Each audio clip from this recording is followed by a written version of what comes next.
Deux autres points, les exportations.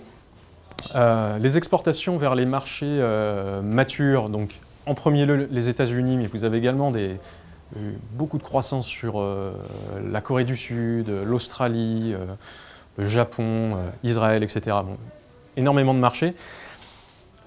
C'est là que la croissance a été la plus impressionnante. Regardez, allez, 700 000 de moins en 2007 par rapport à aujourd'hui. Vous voyez que si vous comparez avec les autres courbes, ça a été le facteur numéro 1 de croissance entre 2007 et aujourd'hui, les exportations vers les marchés développés.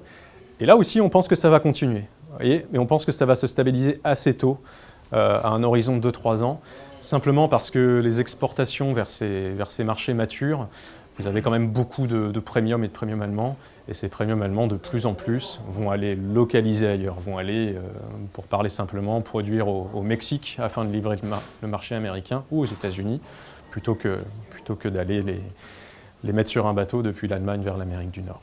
Enfin, la dernière courbe, c'est celle-ci, la verte en pointillé, et ça, c'est... alors pour l'instant, c'est pas très gros, mais ça va, parce qu'on est sur une période où ça va pas fort. Donc les exportations vers les marchés émergents, vers les marchés en développement, ils ont eu une trajectoire assez différente des autres.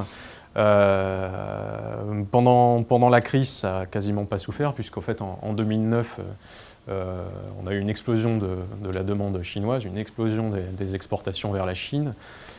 Idem pour la Russie jusqu'en 2012, et puis ensuite, bon, on a eu d'une part l'effondrement des exportations vers la Russie, avec les sanctions, la crise ukrainienne, l'effondrement de la monnaie, et des cours du pétrole, etc. Donc ça, vous le voyez, hein, clairement, ça, il y a un gros effet Russie. Et également Chine, avec, comme je vous le disais, un tassement des exportations vers la Chine et vers d'autres marchés, Brésil, Afrique du Nord, etc. On pense que, vous voyez, la chute vertigineuse qu'on a eue, potentiellement, ça peut repartir assez vite. Et que donc, sur ces marchés en développement, on a aussi un fort potentiel.